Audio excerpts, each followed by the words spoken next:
예, 성도 여러분, 밤새 안녕히 주무셨습니까? 저 지난주에 체육대회 또 즐겁게 잘 마쳐서 감사하고 수고하신 분들 진심으로 감사합니다. 193장, 193장 예전 찬송은 없습니다. 193장 우리 한국인들이 만든 찬송인데요. 성령의 봄바람 불어오니 찬양드리면 앞에 예배드려 나갑니다. 193장입니다.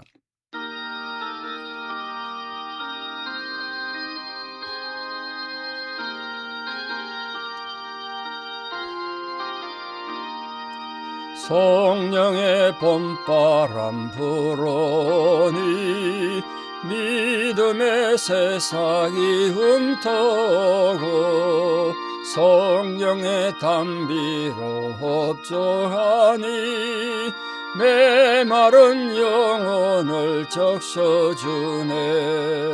불같은 성령 임하시니 마음의 기쁨 넘쳐나네.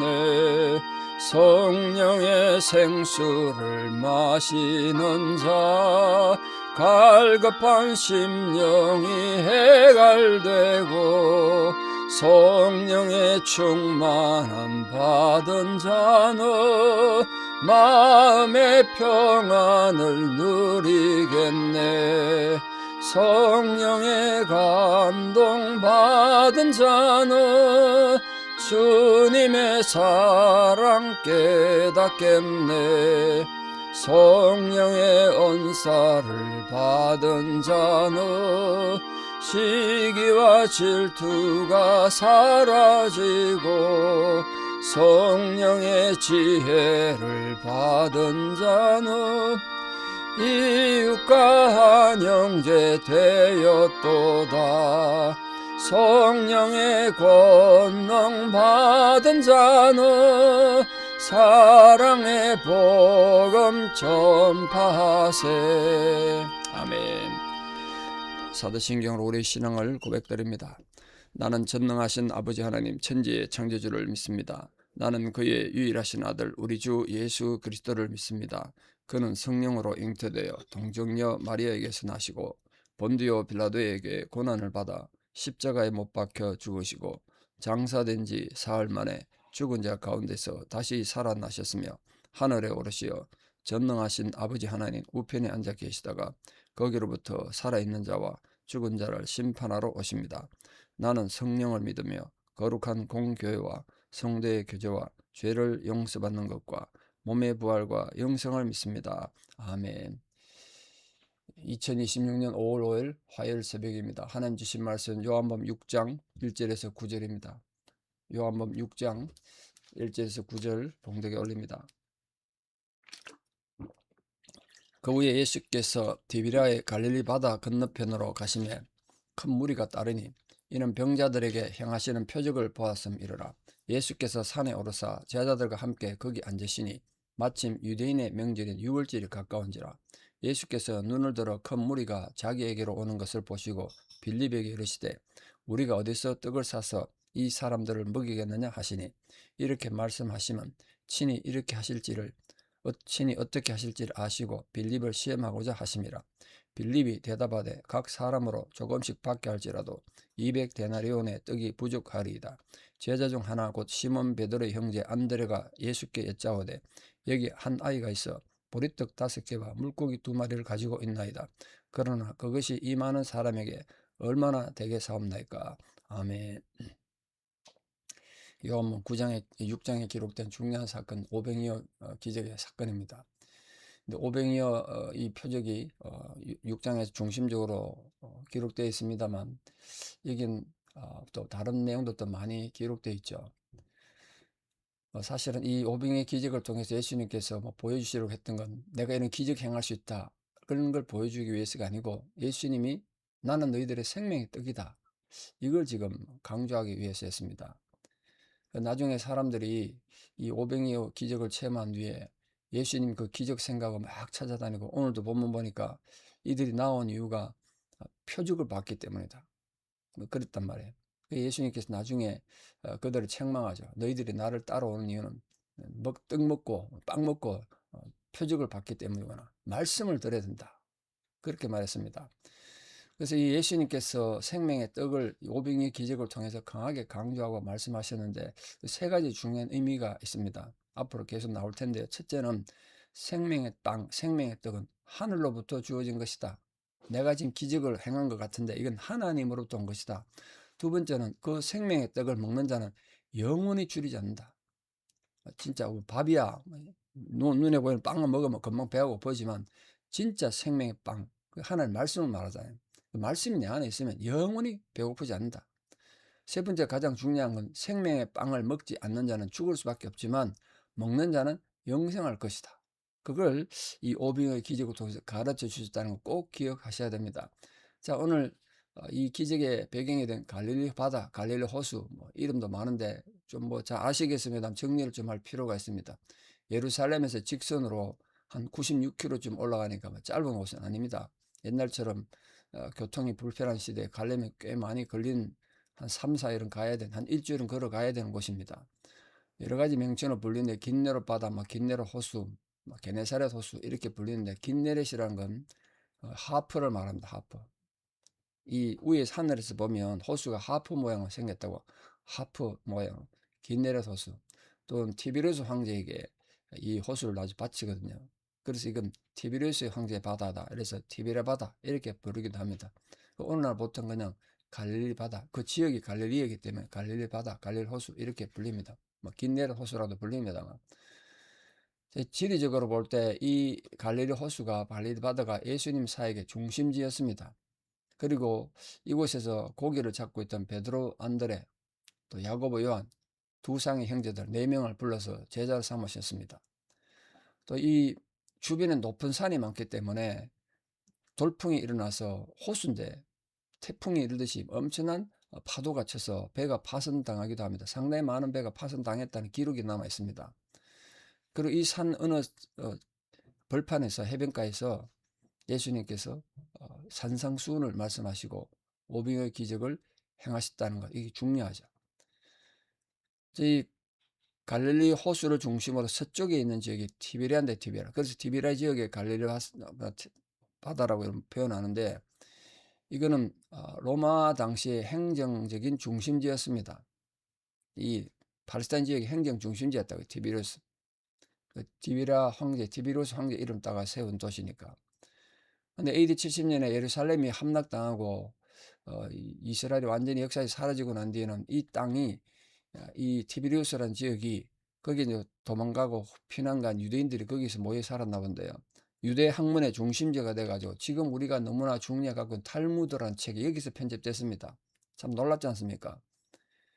적의 황제의 이름의 수도에서 유대인들이 들어가서 자기들 신앙과 윤리와 도덕의 핵심이 되는 탈무드를 거기서 만들었다고요. 지금 탈무드 계속 만들어지고 있습니다만.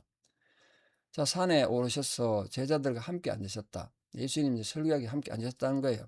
근데 때가 유대인의 명절이 가까웠기 때문에, 그러니까 사람들이 시간이 많았겠죠. 많은 사람들이 찾아왔다는. 왜 찾아왔다고요? 표적을 받기 때문에. 근데 예수님은 사람들이나 제자들의 미처 생각하지 못한 걸 미리 내다보신 거예요. 이 사람들이 지금 배가 고프겠구나. 왜 배가 고플까요? 요즘처럼 노점상이 있는 것도 아니고 식당이 있는 것도 아니니까 이 사람들 집에 올 때 자기 먹을 걸 챙겨와야 되는데 예수님 표적 보고 급히 오느라고 아무도 이제 어, 음식을 못 챙겨온 겁니다. 예컨대 물로 포도주 만든 거나 치유 불가능한 병을 고친 게 앞에 여러 번 있었지 않습니까? 그게 이제 소문이 나니까 요즘처럼 엔터테인먼트가 없는 거 TV가 볼 때도 없는 데다가 예수님 보는 것 자체가 엄청난 신앙적인 문제가 아니라 완전 서커스 같은 거죠, 지금. 또 오늘 무슨 기적 행하려나, 이런 생각으로 나왔을 거예요, 사람들이. 그 사람들이 막 급히 오느라고 먹을 걸 준비 못 했다는. 그 사정을 예수님 미리 아셨어요. 이게 중요한데, 사람들 부탁을 받고 한 게 아니라 예수님께서 미리 보셨다. 물론, 다른 성경에서는 제자들이 부탁한 장면도 있습니다만, 예수님 포인트는 이거예요. 제자들에게 이 사람들을 먹여야 될 책임이 너에게 있다, 우리에게 있다. 이걸 말씀하셨어요. 물론 여기서 무리를 먹인다는 건 육체적인 에너지가 되는 식사, 밥, 이것뿐만 아니라 더 중요한 건 영적인 양식인 하나님의 말씀을 들려줘야 되는 거. 이게 중요한 핵심입니다. 자, 그래서 예수님께서 어디 가서 떡을 사서 빵을 사서 이 사람들 먹이겠느냐 이렇게 물었다고요. 근데 본문에 보시면 예수님께서 이걸 어떻게 하실지 미리 다 아시고 빌립을 테스트했대요. 빌립이 어떻게 반응하는가 보려고 했다는 거예요. 오늘 우리도 마찬가지입니다. 하나님 일하는데 하나님 다 아신다고요. 때를 많은 게 오늘 테스트하세요. 이런 상황에서 어떻게 반응하느냐. 테스트 하신다. 근데 빌립이 뭐라고 그랬냐. 산술적으로 계산한 거예요. 아주 합리적인 사람이죠, 지금. 200데나리온의 떡빵도 부족하다니까 200데나리온 갖고 안 된다는 거잖아요. 그러니까 200데나리온으로도 안 된다는 표현, 200데나리온의 돈이 많다는 뜻이잖아요. 이 많은 돈을 들여도 안 됩니다. 이런 뜻으로 말했습니다. 빌립은 매사 용의 주도한 사람이고, 그래서 아마 실수는 적었는지 모르겠습니다만, 그 계산을 잘해낸 사람이지만, 계산은 정확한지 모르는데, 신앙이 작동 안 한 거예요, 그게. 하나님이 하다 보면 또 이런 경우 굉장히 많습니다. 계산은 잘하는데 믿음이 없어. 그럼 하나님 역사를 못하는 거잖아요. 왜냐하면 하나님은 인간의 계획과 계산 넘어서 역사하시잖아요. 통계 자료를 잘 내는데 신앙이 없어. 그래서 이게 인간적인 통계 자료를 놓고 이렇게 비판하는 이 200데나리온으로도 안 됩니다. 이런 빌립과 또 반대로 안드레가 등장합니다. 안드레. 그래도 보다 희망적인 자세를 보이잖아요. 하나의 도시락입니다. 그러니까 일반 평민책의 주식이었던 그 작고 납작한 뭐 사람 손바닥만한 떡이라고 그렇게 좀 그런데요. 빵. 우리 뭐 빈대떡 같은 그런 개념 생각하면 좋겠습니다. 그 5개가 물고기 2마리. 그 소금에 절인 물고기 2마리. 그게 반찬인 거죠. 그걸 그냥 1인분 도시락입니다. 그게. 그 예수님께 내드린 거예요. 근데 그의 자세는, 이 안드레 자세는 이게 이 수많은 사람 수에 비하면 턱없이 부족합니다. 아니면 어쩌면 예수님이라도 드십시오 이런 뜻을 갖다 준지 모르죠. 1인분 도시락이니까. 근데 핵심은 이겁니다. 우리가 가진 것 전부를 주님께 드립니다. 주님께서는 이것을 가지고라도 우리를 위해 할 수 있는 건 해주시기를 바랍니다. 그런 뭐 염원이 담겨 있다고 봐야 안 되겠습니까? 이 중요한 건요. 이 오병이어 기적이 예수님께서 한 42번의 기적을 행하신 걸로 추정되는데 모든 사복음서에 다 기록된 유일한 사건이 오병이어 기적이에요. 왜 그랬겠습니까? 모든 제자들이 이 사건은 너무 충격이었거든요. 너무나 컸다고요. 그러니까 마태, 마가, 누가, 요한이 다 기록한 거예요. 그만큼 오병이어 기적이 가진 그 역사의 또 기적의 내용이 결과가 너무 컸던 거죠. 그걸 모든 제자가 직접 다 느낀 거 아닙니까? 그러니까 오병이어 기적이 빌립뿐만 아니라 모든 제자들에게 엄청난 기적을 준 거죠. 그러니까 예수님 시험이 뭐 테스트는 이걸로 끝난 거죠. 그걸 가지고 물고기 2마리, 보리빵 5개 가지고 기적을 행하셨으니까. 그러니까 우리 중에도 고난 당한 분이 있습니까? 있다면 낙심하지 말고 또 내 힘으로 할 수 있는 일을 다 하셔야 돼요. 안드레처럼. 내 가진 작은 거라도 하나님께 드리고 겸손히 주님 앞에 엎드려서 자신의 사정을 고해야 됩니다. 그럼 위로부터 오는 하나님의 무한한 은혜와 긍휼을 받는 거죠. 자, 200데나리온이 오늘날 환산하면 얼마쯤 될까 생각해 보면 이 노동자 하루 품삯이 한 데나리온이니까 200데나리온이면 일주일에 6일 일한다 치면 8개월치 월급이 행합니다. 8개월치. 그러면 한 달에 만약 5만 불 든다면 58이 40, 4만 불, 4만 불. 그 4만 불 더 되지 않겠습니까? 그러니까 지금 예수님 제자들은 무일푼이란 말이에요. 아무것도 없는 상태에서 그 적은 돈 내잖아요. 4, 5만 불이. 어디서 그 돈을 꼬웁니까? 그러니까 이게 문제가 되는 건 돈이 많고 적음이 아니라 정말 생명의 빵이 되신 예수 그리스도를 얼마나 신뢰하느냐.